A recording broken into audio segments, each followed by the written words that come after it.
नमस्कार दोस्तों। आज हम सुनेंगे सर्वेश्वर दयाल सक्सेना की कहानी कमला मर गई। तो आइए कहानी शुरू करते हैं। सुना है कमला मर गई। माँ ने अपने उस लंबे चौड़े खत में, जिसमें तमाम इधर उधर की बातें लिखी थी, एक कोने में ये भी लिख दिया, जैसे इसके लिखने की उन्होंने कोई जरूरत न समझी हो और पता नहीं कैसे ये लाइन उनकी कलम से निकल पड़ी हो। आकाश के अनंत नक्षत्रों के बीच जैसे किसी तारे की टूटने पर कोई कह पड़े, देखा नहीं तुमने, अभी एक तारा टूटा था, और फिर अपने काम में लग जाए। एक बात थी जो सूचना के रूप में निकल पड़ी। उसके पीछे कोई विचार, कोई गहरी अनुभूति, कोई सहानुभूति नहीं, केवल एक सूचना, सूचना मात्र। मैंने ये पंक्ति पढ़ी, कई बार पढ़ी, कई ढंग से पढ़ी, विभिन्न स्वराघात दे देकर पढ़ी। संभव है कोई दर्द, कोई हल्की सहानुभूति इसके पीछे मिल ही जाए, पर लगता है सब निरर्थक है। इस पंक्ति के पड़े रहने में या निकाल देने में खत का कहीं कुछ बनता बिगड़ता नहीं। वह अपने में पूर्ण है और मेरी जिंदगी भी है, ठीक इस पत्र की तरह। कमला का नाम कहाँ किस कोने में था, बहुत आंखें गड़ाकर देखने पर, मस्तिष्क पर जोर डालने पर भी पता लगता है उसके रहने ने इस लंबे चौड़े जीवन पर कहीं कोई प्रभाव नहीं डाला, और आज उसके न रहने ने कहीं कुछ ऐसा नहीं किया उसकी कुछ कमी खटके। लेकिन कमला मर गई। यद्यपि यह मर जाना शब्द मैं दिन भर में सैकड़ों बार सुनता हूं, पर बेकार, प्रभावहीन, पर कमला के साथ इस मर जाने का संबंध कुछ अजीब लगता है। लगता है मर गई तो कोई बात नहीं, लेकिन अगर ना मरती तो अच्छा था। यही औरों में और कमला में मेरे लिए भेद है। जब जिंदा थी, इस दुनिया में रहकर भी मेरे लिए नहीं थी, लेकिन आज मर जाने पर जैसे वो मेरे लिए कुछ हो गई हो। जब तक वह जिंदा थी मैंने कभी उसके लिए कुछ नहीं सोचा, लेकिन आज जब वो मर गई है मैं उसके लिए कुछ सोच रहा हूँ। उसकी जिंदगी ने तो नहीं, लगता है उसकी मौत ने कहीं थोड़ा बहुत उसको मुझसे बांध दिया। एक घना कोहरा है मेरी आंखों के आगे, जिसमें मैं उससे संबंधित स्मृतियां टटोल रहा हूँ। एक घटना पकड़ में आ रही है। मुझे आश्चर्य है ये घटना आज तक मुझे याद क्यों है। आज से लगभग 12 वर्ष पहले की बात है, जब मैं 9 या 10 वर्ष का रहा हूँगा। कमला का परिवार मेरा पड़ोसी था। मेरे घर से लगभग 2 फलांग पर उसका घर था। उसकी माँ और मेरी माँ में बहुत पड़ती थी, और अक्सर वे लोग एक दूसरे के यहाँ आया जाया करती थी। यही कारण हमारे उसके संपर्क में आने का था। यूं बच्चों का संपर्क परिवार की अपेक्षा अधिक शीघ्र और गहरा हो जाता है। फिर वह तो मेरी समवयस्का थी। खेलकूद में हम लोगों को बहुधा एक दूसरे की जरूरत पड़ती थी। मैं स्वभाव से ही गंभीर था और वो उतनी ही चंचल थी। शाम का समय था। मेरा मकान बहुत छोटा खपड़ैल का था, और वो भी एक गली में, इसलिए प्रकाश जल्दी विदा ले लेता था। मैं बैठा पढ़ रहा था। मेरे शिक्षक कोयले से भी अधिक काले थे, अतः अंधेरा छाते ही मैं लालटेन की प्रतीक्षा करने लगता था, क्योंकि मुझे उन्हें देखकर डर लगने लगता था। उस अंधेरे में उनके काले काले चेहरे में उनके सफेद दांत रह रह कर चमक उठते थे। जब वो मुझे हिसाब लगाते समय कई गुना भाग में गलती करने पर डांटते थे, उस समय मुझसे जरूर गलती होती थी, और साधारण गलतियों पर जब वो मेरे कान पकड़कर चिल्लाते थे, तब मैं आंखें बंद कर चीख उठता था। दर्द से कम, लेकिन माँ द्वारा सुनाई हुई राक्षसों की कहानी याद करके अधिक। ऐसे अवसर पर मैं हिसाब भूलकर भगवान को याद करने लगता था। उस दिन ऐसा ही अवसर था जब मैं भगवान को याद कर रहा था। वो मेरे कान ऐंठ रहे थे और कमरे में अंधेरा छा गया था। तभी कमला के पिता आए। उन्होंने कहा, मास्टर साहब, जरा इसे 2 मिनट की छुट्टी तो दे दीजिए। मैं प्रसन्न हो उठा, ये सोचकर कि भगवान ने मेरी पुकार सुन ली। लेकिन मैं ज्यों ही कमरे के बाहर प्रकाश में आया, मैं उनका चेहरा देखकर कांप उठा, क्योंकि वो क्रोध से तमतमा रहा था। मैं बहुत डर गया और खड़ा होकर शायद सजा की प्रतीक्षा में अपराधी सा उनकी ओर देखने लगा। मुझे रुकते देखकर वे बड़े कड़े स्वर में बोले, आइए आइए, रुक क्यों गए? और वे तेजी से चल पड़े एक और गली में जिसमें उनका घर था। कुछ तो डर से और कुछ छोटा होने के कारण मैं पिछड़ जाता था, लेकिन उनकी निगाह घूमते ही मैं दौड़कर उनका साथ पकड़ लेता था। रास्ते भर में मुझसे कुछ नहीं बोले, लेकिन वह 2 फलांग का रास्ता मेरे लिए कितना कष्टदायक रहा होगा, इसका अनुमान इसी से किया जा सकता है कि वो आज तक मुझे याद है। उस गली में जिसमें अंधेरा उमड़ रहा था और मच्छर सूसू कर रहे थे, मैं कितनी बेचैनी लिए भाग रहा था ये मैं आज भी नहीं भूलता। सोचता था कहीं कमला ने शिकायत तो नहीं कर दी है। कैसी शिकायत करेगी वो? मैंने उसे मारा तो है नहीं, फिर उधर मुझसे उसका झगड़ा भी तो नहीं हुआ। कभी सोचता था शायद उसे कहीं चोट लग गई हो और उसने खुद बचने के लिए मेरा नाम लगा दिया हो। कभी सोचता हो सकता है इसमें कुछ नुकसान हो गया हो, कोई चीज टूट गई हो, कोई चीज खो गई हो, या कोई चीज उसने चुरा कर खा ली हो और खुद सजा से बचने के लिए उसने मेरा नाम लगा दिया हो। बस इतनी ही मेरी उस समय की मानसिक परिधि थी। इसके आगे मैं नहीं सोच सकता था। परेशान और डरा हुआ जब मैं मकान में पहुंचा तो मैंने देखा मकान के बड़े आंगन में चारपाई पर उसकी माँ बैठी पानदान बंद कर रही है। एक पतली छड़ी पास में रखी है। कमला के हाथ बंधे और जोर जोर से सिसकियां भर रही है, जैसे उसने बहुत मार खाई हो। उस समय इसे देखकर मुझे तरस नहीं आया, बल्कि मैं और डर गया। उसके पिता ने कहा, लो इससे पूछ लो। माँ ने बड़े इत्मीनान से पूछा, तुम ही ना पूछ लो। मैं क्यों पूछूं? तुम्हें अपनी बिटिया की बहुत तरफदारी करती हो, तुम ही पूछो ना। और इतना कहकर वे तेजी से घूमने लगे। थोड़ी देर के लिए सन्नाटा छा गया। सब चुप थे, केवल कमला सिसकियां भर रही थी। कोने का अमरूद का पेड़, आंगन की नीची नीची दीवारें, अंधेरे से भरा हुआ बरामदा, पिंजड़े में टंगा हुआ तोता, सब मेरी तरह सहमे सहमे नजर आ रहे थे। मैंने कई बार उसकी ओर आंखें उठाई, लेकिन वो आंखें नीचे किए रोती ही जा रही थी। उस खामोशी से डर बढ़ता जा रहा था। मेरी टांगें कांप रही थी।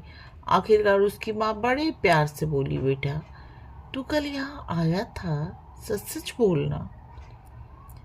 पता नहीं क्यों मेरे मुंह से आवाज नहीं निकली। वे फिर बोली, जब हम और तारा तेरे घर गए थे तब तुम और कमला सांकल खोलकर चुपचाप मकान में आए थे। झूठ मत बोलना, महरीन ने देख लिया है, वो बता रही थी। मैंने कहा, जी हाँ।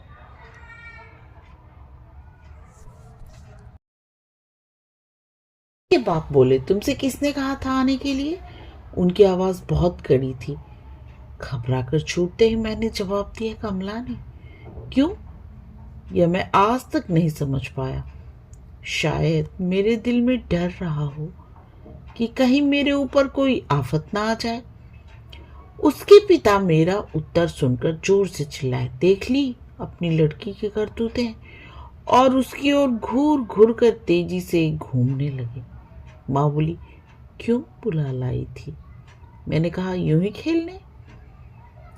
उन्होंने फिर पूछा, क्या खेलने? मैंने फौरन जवाब दिया, घरौंदा, क्योंकि ये दोनों बातें ही सही थी। दिवाली समीप थी, हम लोग घरौंदा बनाते थे। मैं हमेशा कागज, चमकीली पन्नी और दफ्ती आदि का घरौंदा बनाता था। मेरे पिता की दुकान पर अक्सर शीशे की पैकिंग में चीड़ के बक्स आते थे, जिन्हें वे एक के ऊपर एक रखकर कीले जड़कर अलमारी सी बना देते थे। सामने झालर, दफ्ती के दर, नीले लाल कागजों की फूल पत्तियां, सुनहरी रूप हली पन्नियों के सिंहासन, और इस प्रकार मेरा घरौंदा सस्ता था। माता पिता भी थोड़ा बहुत हाथ बटा देते थे। दिवाली खत्म होने के बाद खिलौने निकाल दिए जाते थे और हम उनमें किताबें रखते थे। कमला ने भी घरौंदा बनाया था, लेकिन मिट्टी का। 2 कोठे का घरौंदा था उसका, जो दालान में एक कोने में बना था। लंबी लंबी ईंटें रखकर उसने दीवार बना ली थी। उस पर मिट्टी चढ़ा चुनाकारी भी हो गई थी। बीच बीच में गेरू घोलकर उसने फूल पत्तियां बनाई थी। चांद, सूरज, तारे आदि घरौंदे के ऊपर दीवार रूपी आकाश में बने थे। उस दिन मेरे घर पता नहीं क्या था, तमाम औरतें आई थी। कमला, उसकी बड़ी बहन और माँ भी आई थी। सब लोग जब अपने अपने काम में लगे थे, मैं कमला को अपना घरौंदा दिखा रहा था और समझा रहा था कैसे उसमें पीतल की घंटी लगेगी। वो जब बजेगी तब भगवान के खाने का समय होगा। भीतर कहाँ दिया जलेगा और कब ज्यादा रात हो जाने पर भगवान सोएंगे। कहाँ लक्ष्मी जी सोएंगी, कहाँ गणेश जी सोएंगे। कौन सा तकिया चादर लक्ष्मी जी का है और कौन सा गणेश जी का, आदि आदि।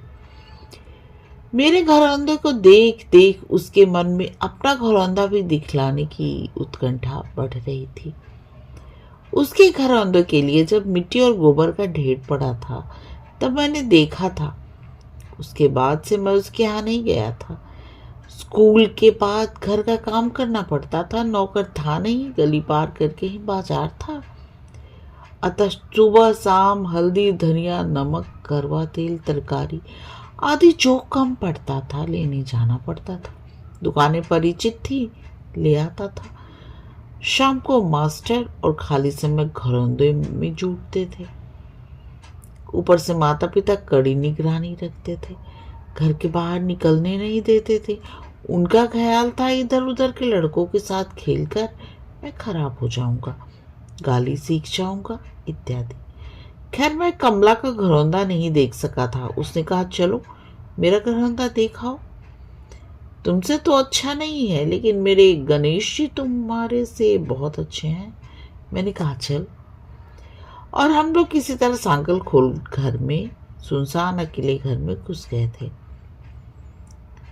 घरौंदे के सामने की चारदीवारी में एक बोड़ा बिछा था, जिस पर उसने अपनी माँ की कोई फटी धोती डाल दी थी। उस पर हम लोग बैठे थे और मैं उसके गणेश जी को देख देख कर हंस रहा था।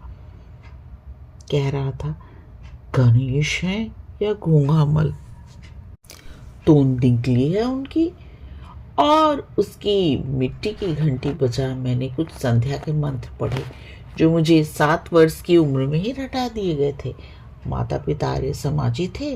वैदिक संध्या पूरी पूरी रटा दी थी और मैं एक ईश्वर भक्त की तरह कड़े नियम से छोटी घंटी में पानी रख पूजा करता था। और उसके बाद दरवाजा खुला देख महरीन काम करने आई थी और हम लोग उठकर चले गए थे। कुल इतनी सी ही बात थी, लेकिन उसके पिता मेरा घरौंदा उत्तर सुनकर जोर से चिल्लाए, वह सब मैं जानता हूँ। और फिर अपनी पत्नी से बोले, वह तो मैं पहले ही जानता था, ये सब उसकी ही शरारत है। अभी 10 वर्ष में ही उसके ये हाल है। बदमाश चुड़ैल कहीं की, टांग तोड़ दो उसकी, जो ये कल से घर से बाहर निकले। उसकी माँ कुछ नहीं बोली, केवल मुझसे इतना कहा, जाओ। मैं मुक्ति पाए पंक्षी की तरह भागा। एक लंबा दालान पड़ता था दरवाजे तक पहुंचने में। जब मैं दरवाजे तक पहुंचा तो कमला के चीख कर रोने की आवाज सुनाई दी। मैं रुक गया। मैंने उसके गाल पर पड़ी हुई जोर की चपत की आवाज सुनी और उसके बाद उसके पिता की जोर से गरज। मैं पूछता हूँ, आखिर कोने में छिपे घरौंदे में बैठे उसके साथ क्या कर रही थी। इतना सुनकर मैं चला आया। मैं उस समय यह न समझ सका कि आखिर हमने क्या गुनाह किया, उसका क्या मतलब था। पर आज बात समझ में आती है और उनकी बेवकूफ़ी पर तरस भी आता है। इसके बाद लगभग 10 दिन बाद मेरी मुलाकात कमला से हुई। वो बहुत गंभीर थी, उसकी चंचलता पता नहीं कहाँ उड़ गई थी। वो माँ के पास अपनी बड़ी बहन के साथ कुछ लेने आई थी। मेरे कमरे में भी वो आई। मैं नई नई कॉपियों पर कागज चढ़ा रहा था। मेरे पास वो खड़ी रही, चुपचाप खामोश। मैं भी चुपचाप था, यद्यपि उसे देखकर दिल उछल रहा था। उसने पूछा, तुम्हें तो नहीं मारा बाबूजी ने? मैंने कहा, नहीं। कुछ देर रुककर मैंने पूछा, तुम्हें मारा क्यों था कमला? वो बोली, पता नहीं क्यों, कहते थे लड़कों के साथ अकेले में नहीं खेलना चाहिए। फिर वो चली गई। मैंने उस दिन अपनी माँ से पूछा, उसने भी कहा लड़के लड़कियों के साथ नहीं खेलते। और तब से लड़कियों के साथ खेलते समय मैं सोचता था ये बुरा है, और अक्सर अपने साथ खेलने वाले लड़कियों से मैं कह देता, मैं लड़का हूँ, तुम्हारे साथ नहीं खेलूंगा। उसके बाद फिर कमला से मुलाकात नहीं हुई। शायद वो लोग मकान छोड़कर किसी दूसरे तहसील में चले गए थे। बचपन के दिनों में साथी बनते और छूटते देर नहीं लगती। न जाने कितने साथी बनते हैं, न जाने कितने और छूट जाते हैं। भविष्य में इसका कोई लेखा जोखा हम नहीं रख पाते। और फिर नए नए साथी बने, लेकिन कोई ऐसा साथी नहीं बना जो स्मृति रूप में भी मेरे मस्तिष्क में जिंदा रहता। इसका कारण मेरी गंभीर प्रकृति थी। खेल कूद में मुझे विशेष शौक नहीं था। फिर ऐसे लड़कों के और कम साथी होते हैं जो खेल कूद में भाग न लेते हों। 4-5 साल तक फिर कमला का कोई पता नहीं रहा। उसके बाद जब मैं 9वीं क्लास में था, कोई वकील थे, उनके यहाँ एक शादी पड़ी। मुझे भी माँ के साथ जाना पड़ा। माँ ने बताया कमला और उसकी माँ भी आई हैं। लड़के की शादी थी, बारात कहीं बाहर गई थी। घर पर रात भर औरतें गाती बजाती थी। मैं बाहर लड़कों में बैठता था। किसी काम से मैं माँ के पास एक क्षण को भीतर गया। मैंने देखा तमाम औरतें बैठी हैं और उसके बीच में कमला नाच रही है। मुझे आज भी उसका वो रूप नहीं भूलता। गौरवर्ण, अत्यंत सुंदर, हंसमुख सूरत और गजब का श्रृंगार। उसे देखकर मैं फौरन खिसक गया। एक लड़की जब नाच रही हो तब वहां खड़े होकर देखना मेरे संस्कार के विरुद्ध था। मैं कमरे के बाहर निकल आया। यद्यपि मेरा जी कमला का नृत्य देखने को करता था, इसलिए कुछ देर दरवाजे की दराज से देखता रहा। उस समय की दृष्टि आलोचना की नहीं, प्रशंसा की थी, लेकिन मजबूरी ने मुझे वह नाच न देखने दिया। ये सोचकर कि लोग देखेंगे तो क्या कहेंगे, और फिर कुछ इस तरह लुक छिपकर लड़की का नाच देखते हुए मैं चला गया। अपने को कितना दबाया था मैंने, यह आज मुझे महसूस हो रहा है। दूसरे दिन माँ ने कहा, कमला तुझे पूछ रही थी। मैं खामोश रहा। इसका जवाब ही क्या हो सकता है। वे फिर बोली, कमला नाचती बहुत अच्छा है। पता नहीं उस देहात में रहकर उसने ये सब कहाँ से सीखा है। कुछ रुककर बोली, गाती भी बहुत अच्छा है, मगर बड़ी बेहया हो गई है। शर्म तो उसमें है ही नहीं। मैंने तो उसकी माँ से कह दिया, नाचना गाना बुरा नहीं, पर ज्यादा मत उकसाओ, नहीं तो बिगड़ जाएगी। उसके बाद फिर 5 साल तक कमला नहीं मिली। इन 5 वर्षों में मेरी जिंदगी बिल्कुल ही बदल गई। मैं कैसे क्या हो गया, इसका अनुमान भी लगाना कठिन है। जिंदगी के नए नए पर्दे खुले, नई नई चीजें आई। उनका आकर्षण इतना प्रबल था कि मेरे हृदय में कमला का रहा सा अस्तित्व भी समाप्त हो गया। एक घटना याद आ रही है। मैं उस शहर में गया हुआ था जहाँ कमला के पिता बदल कर आ गए थे। उनके विभाग में हर दूसरे तीसरे वर्ष बदली हुआ करती थी। मैं अपने चाचा के यहाँ ठहरा था। एक दिन सांझ के समय उन्होंने कहा, आओ चलो घूमाए। मैंने कहा, कहाँ जाएंगे? वे बोले, ब्रजकिशोर के यहाँ। कौन ब्रजकिशोर? मैं कुछ सोचता हुआ बोला। तेरे घर के पड़ोस में बहुत दिन रहे हैं, तू नहीं जानता? उन्होंने आश्चर्य से कहा। मुझे याद आ गया, ब्रजकिशोर कमला के पिता का नाम है। मैंने कहा, कितनी दूर है उनका घर? उन्होंने कहा, 2 मील। मैंने कहा था आप हो आइए। 2 मील जाने की मेरी हिम्मत नहीं। तो फ्लांग होता तो सोचता। आज मैं सोचता हूँ कमला के लिए बहुत दूर चलने की तकलीफ मैं नहीं उठा सकता था। इतना ही स्नेह उसके लिए मेरे दिल में नहीं था, जबकि बेकार मैं जाने कितना इधर उधर घूमा करता था। चाचा चले गए। मैं पड़ा पड़ा ग्रामोफोन पर पिटे हुए रिकॉर्ड बजाता रहा, जैसे कमला की मुलाकात से उन्हें बचाना कितना कीमती हो। 2 महीने बाद फिर मुझे किन्हीं छुट्टियों में चाचा के पास जाना पड़ा। किसी बात के अवसर पर कहने लगे, एक बार तेरा जिक्र मैंने ब्रजकिशोर के यहाँ किया था। मैंने बताया, राजन आया है, पर कुछ थका हुआ था इसलिए नहीं आया। वे लोग तो कुछ नहीं बोले, लेकिन लड़की कमला है ना, वो जैसे तेरे ना जाने से कुछ चिढ़ी थी। कह रही थी, हाँ साहब बड़े आदमी हैं। पैर न खिस जाते इतनी दूर तक आते हुए। अगर वे कल रहे तो उनको आप अवश्य भेज दीजिएगा, नहीं तो जब आए तब कहिएगा कमला ने बुलाया है। अगर इस पर भी ना आए तो मुझे इत्तला कीजिएगा, मैं खुद आऊंगी। ये क्या इंसानियत है कि 1000 बार वह यहाँ आ चुके, लेकिन यहाँ एक बार भी नहीं आए, जैसे वे उनका घर ही ना हो, हम लोगों से उन्हें कोई मतलब ही ना हो। चाचा इतना कहकर खामोश हो गए, कुछ और काम करने लग गए, और मैं सोच रहा था कितनी आत्मीयता है इस संदेश में। चाचा चाची से कह रहे थे, बड़ी मुंहफट लड़की है, ऐसी बातूनी लड़की तो मैंने कहीं देखी नहीं, काफी इंटेलिजेंट भी है। चाची बोली, जो भी हो, मैंने तो उसकी बहुत बदनामी सुनी है। तमाम कॉलेज के लड़के उसके पीछे पड़े रहते हैं। उसकी माँ कह रही थी, बड़ी आफत है इस लड़की के मारे, कहीं शादी कर देते तो छुटकारा मिलता, पर इसके बाप घर बैठे लड़का पाना चाहते हैं। चाचा बोले, यहाँ मिस्टर ब्रजकिशोर की गलती है, क्यों इसे इधर उधर कॉन्फ्रेंस वगैरह में नाचने गाने देते हैं। जमाना नाजुक है, लड़कियों को तनिक भी आज़ादी नहीं देनी चाहिए। चाची बोली, वे बेचारे तो नहीं चाहते, पर उसके आगे किसी और की चलती नहीं। लड़की के आगे माँ बाप की न चले। चाचा कहकर हंसने लगे। चाची बोली, बात तो कुछ ऐसी ही है। वो बहस करने लगती है, माँ बाप की कोई बात नहीं सुनती, जवाब देती है। फिर जवान लड़की पर सख्ती भी तो नहीं की जा सकती।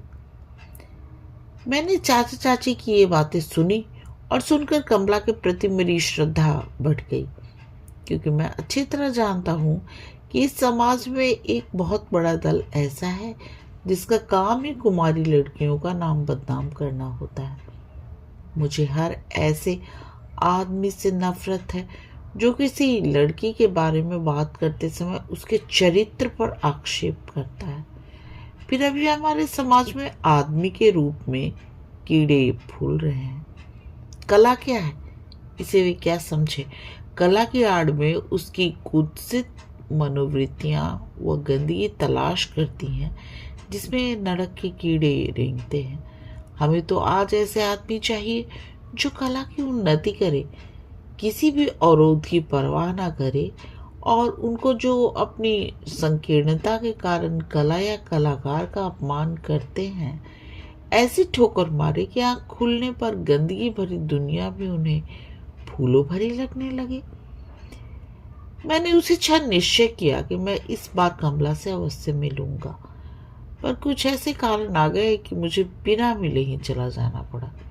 फिर पूरे 1 वर्ष तक मैं चाचा के पास भी नहीं जा सका। इस बार यद्यपि कमला को देखने की इच्छा थी। बीए की परीक्षा देकर जब मैं गर्मी की छुट्टियों में घर गया तो पिता ने कहा, तू प्यानपुर चला जा, ब्रजकिशोर का निमंत्रण आया है। खुद भी बेचारे कई बार कह चुके हैं, हम लोगों के तो जाने में बड़ी झंझट है, पर किसी का जाना जरूरी है, उनके लड़की की शादी है। मैंने पूछ लिया, बड़ी लड़की की? उन्होंने कहा, नहीं, कमला की। मुझे आमतौर से विवाह शादी में जाने में तकलीफ होती है, पर पता नहीं किस प्रेरणा से मैं वहाँ एक दिवस पहले ही पहुँच गया। वह एक तहसील थी, देहात और शहर दोनों का मिश्रण। लोगों ने मुझे इस 10 साल बाद देखा था, अतः जल्दी पहचाना नहीं। फिर तो बाद में अपनी प्रकृति के कारण मैंने बहुत से काम ओढ़ लिए। बारात लाहौर से आई थी, पूरी शादी खत्म हो गई, पर मैं कमला को न देख सका। मोहरों के समय रात अधिक हो जाने से मैं सो गया, और फिर जनवासे की देखभाल करना मेरी ड्यूटी थी, अतः मुझे वहीं रहना पड़ा।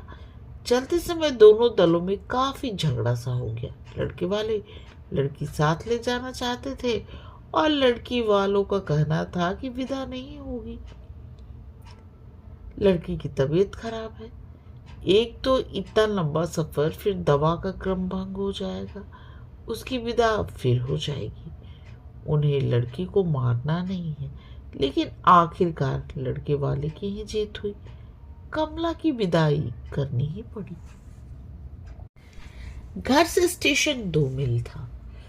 बारात को पहुंचाने मुझे भी स्टेशन जाना पड़ा, क्योंकि सामान अधिक था और उसी गाड़ी से लाहौर बुक करना था। स्टेशन पहुंचकर मालूम हुआ कि गाड़ी 4 घंटे लेट है। छोटा स्टेशन। स्टेशन मास्टर की इच्छा पूरी कर देने पर वे स्वयं ये सब काम करने लगे। मैं मुक्त हो गया। स्टेशन के पीछे आम के घने छायादार वृक्ष थे, वहीं पर दरियां बिछी। सुबह 7 बजे का समय था। 4 घंटे लेट होने के कारण गाड़ी 11 बजे आती, अतः सारी घराती बारातियों के भोजन आदि का प्रबंध करने में लग गए। बारातियों में कुछ स्नान करने और कुछ लोग इंतजाम करने और बाकी गप मारने बैठ गए। कमला की पालकी एक कोने में एक पेड़ की आड़ में सबसे अलग दूर रखी थी। मेरे दिल में रह रहकर कमला से इस चलती चलाती बार मिल लेने की इच्छा उठ रही थी। फिर वह बीमार भी तो थी, पर हिम्मत नहीं पड़ रही थी उससे जो एक नववधू हो, उससे जो दुनिया की नजरों में गैर हो। बात करना मुझे एक गुनाह लगता था। तभी एक नौकरानी ने, जो पालकी के साथ आई थी, आकर कहा, आपको बहन बुला रही है। मैं चला गया। समीप पहुंचते ही एक बड़ा धीमा और मीठा स्वर सुनाई दिया। उसने कहा, आओ, अब तो तुम बहुत बड़े हो गए। और इतना कहकर उसने पालकी का एक तरफ का पर्दा बिल्कुल उठा दिया और बोली, आओ बैठ जाओ। मैं झिझकते झिझकते बैठ गया। उसने किसी प्रकार के आडंबर का प्रदर्शन नहीं किया, नमस्कार तक नहीं। उसके इस पहले वाक्य ने 10 साल की दूरी मिटा दी। मैं कुछ संयत होते हुए बोला, तुम ही कौन छोटी रह गई हो? वह एक फीकी हंसी हंसती, पर एक उम्दा सलवार और ओढ़नी पहनी थी। बहुत दुबली, कमजोर और पीली लग रही थी। वधू की तरह वो तमाम आभूषणों से सजी थी। मैंने यूं ही बात चलाने को कहा, सलवार कब से पहनने लगी हो? लाहौर की है, बैंक से वो बोली। मैं चुप रहा।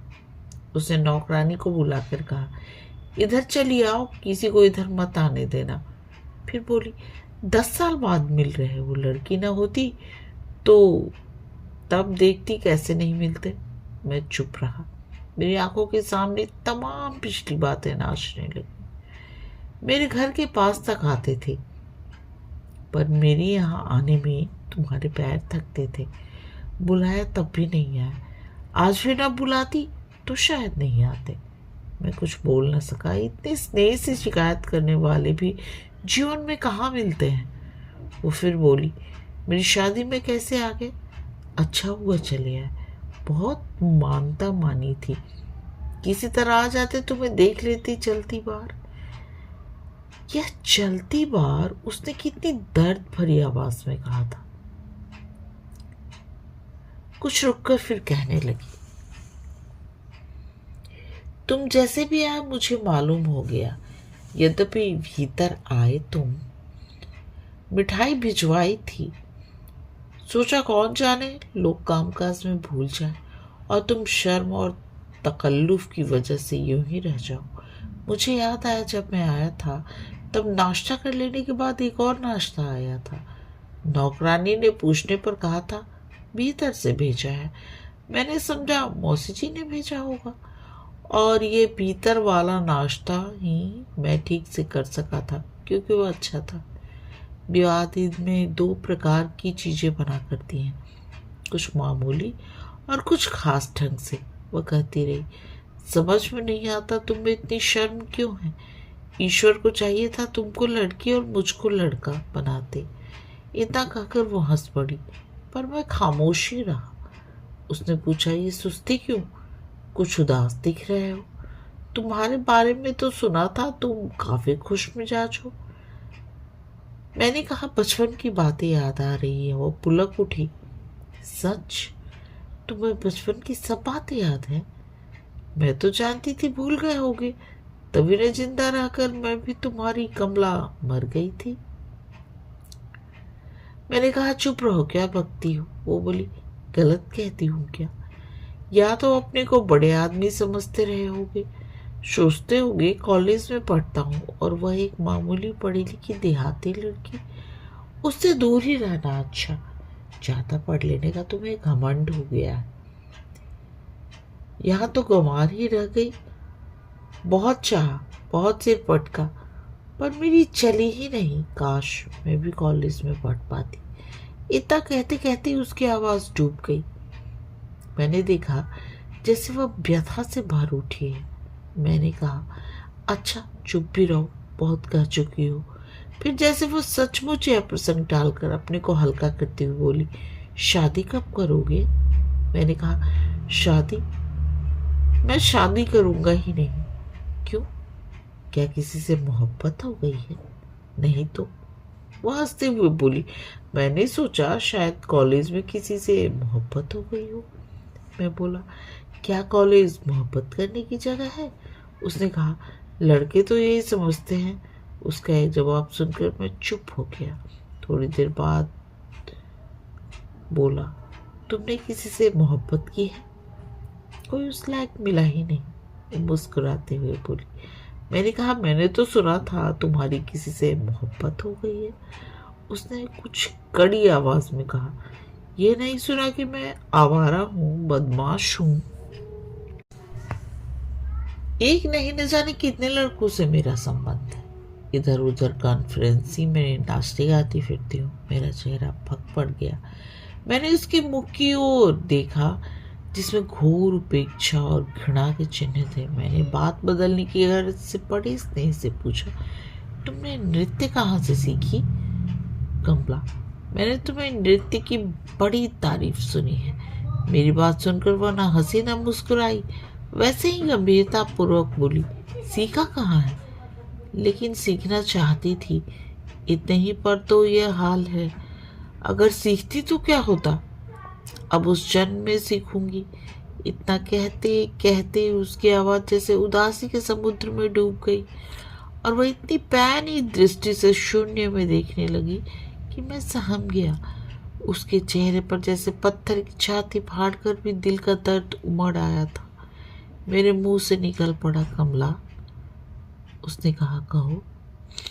मैंने कहा, तुम्हारी तबीयत खराब है, लेट जाओ। उसने कहा, क्यों, क्या लेटने से तबीयत अच्छी हो जाएगी। मैंने कहा, आराम तो मिलेगा ही। वो बोली, मुझे आराम नहीं चाहिए और अगर लेटना ही होगा तो एक साथ चिता में ही लेटूंगी। उसकी आंखें वैसी ही बनी रही, निस्तेज, पैनी, शून्य को फाड़कर खा जाने की प्रतीक्षा में। मैं घबरा उठा। मैंने कहा, कमला, गंभीर मत बनो, थोड़ी देर के लिए तो मेरे सामने खुश रहो। मेरा इतना कहना था कि वो खिलखिलाकर हंस पड़ी, लेकिन ऐसी हंसी जिसके पीछे कोई अनुभूति नहीं, भयानक हिस्टीरिया के हमले सी। मैं सिर झुकाकर बैठ गया। मुझे परेशान देख वो कुछ शांत होकर बोली, जानते हो मैं कहाँ जा रही हूँ। मैंने मुस्कुराकर कहा, लाहौर। वो भी बोली कुछ मुस्कुराकर, नहीं जी, मरने। मैंने कहा चुप रहो, क्या मरने मरने लगाई है। शुभ अवसरों पर ऐसी बातें नहीं की जाती। तबीयत तो यूं ही खराब हो जाती है, वहां पहुंचोगी सब ठीक हो जाएगी। वो बोली ये तबीयत ठीक होने के लिए खराब नहीं हुई है। मैंने कुछ खिल्ला कर कहा, कैसे? उसने कहा मुझे टीवी है। मैं चौंक उठा, पर संयत होकर बोला, तो क्या हुआ, हौसला रखो, अच्छी हो जाओगी। वो बोली हौसला ही तो नहीं है, फिर एक गंवार और देहाती बनकर जीने से मरना ही अच्छा। कहकर वो एक फीकी हंसी हंसने लगी। तभी अचानक उसकी पति पर दृष्टि गई, जो कुछ दूर पर खड़े खड़े किसी से बातें कर रहे थे। नाटे और मोटे सूट पहने हुए, बड़े भद्दे। कमला जितनी दुबली पतली सुंदर थी, वो इतने ही नाटे मोटे और भद्दे थे। पढ़े भी तो शायद हाई स्कूल फेल। रुपया था, व्यापार करते थे। मैंने पूछा, देखा उनको पसंद है? वह हंस पड़ी और मुंह बिचका कर बोली, उस गणेश जी जैसे मोटे हैं, मोटे धमधूसर। मैं भी हंसने लगा। मैंने कहा, शादी के पहले नहीं देखा था? उसे न सूचक गर्दन हिलाई, फिर बोली, शादी में लड़कियों को कौन पूछता है? फिर मुझसे किसकी हिम्मत थी? जानते ही थे मैं मना कर देती। खैर, बाबूजी के सिर की बला टली, बेचारे की बड़ी बदनामी हो रही थी। ये लोग भी अच्छे ही हैं, केवल सूरत पसंद की, दहेज वहेज भी नहीं लिया। तभी मुझे ऐसा लगा जैसे कुछ लोग मुझे खोज रहे हैं, क्योंकि गाड़ी आने का समय हो गया था। मैं उठने को हुआ, दिल भर आया था। उस थोड़ी देर की बातचीत ने मुझे दर्द से भर दिया था। मैंने पूछा, मेरे लायक कोई सेवा?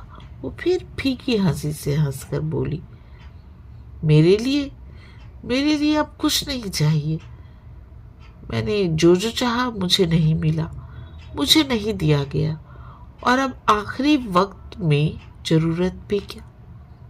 कुछ रुककर फिर बोली, तुम्हारे चचा कह रहे थे तुम लेखक हो रहे हो, अखबारों में काफी लिखते पढ़ते हो। मैं तो रह गई, बहुत सी चीजें कहना चाहती थी, पर उस लायक नहीं हूँ।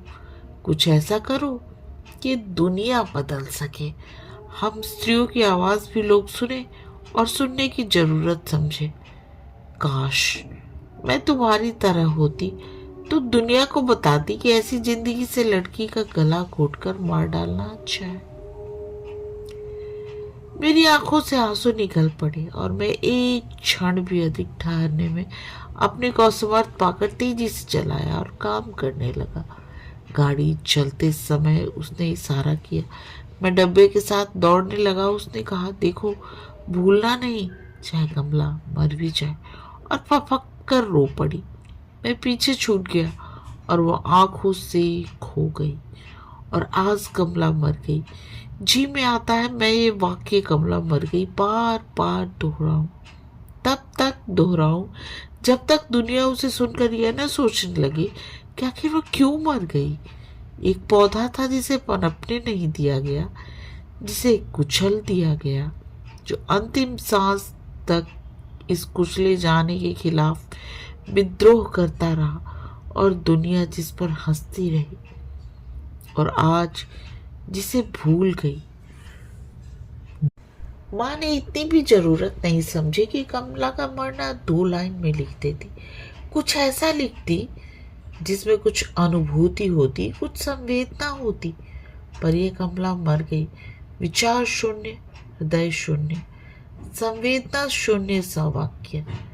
ऐसे तो न जाने कितनी कमलाएं रोज मरती हैं, कोई कहाँ तक सोचे। पर कमला, जैसे लगता है तुम मर गई तो कोई बात नहीं, पर ना मरती तो अच्छा था। खैर, अब तो कमला मर ही गई। काश वो अब भी जीती रहती, पर जीती कैसे? कहानी समाप्त। कहानी सुनने और अपना कीमती समय देने के लिए आप सबका बहुत बहुत धन्यवाद। यहाँ आप सर्वेश्वर दयाल सक्सेना की और भी बहुत सारी कहानियां सुन सकते हैं। सुनने के लिए मेरे चैनल पर बने रहें। आपका बहुत बहुत धन्यवाद।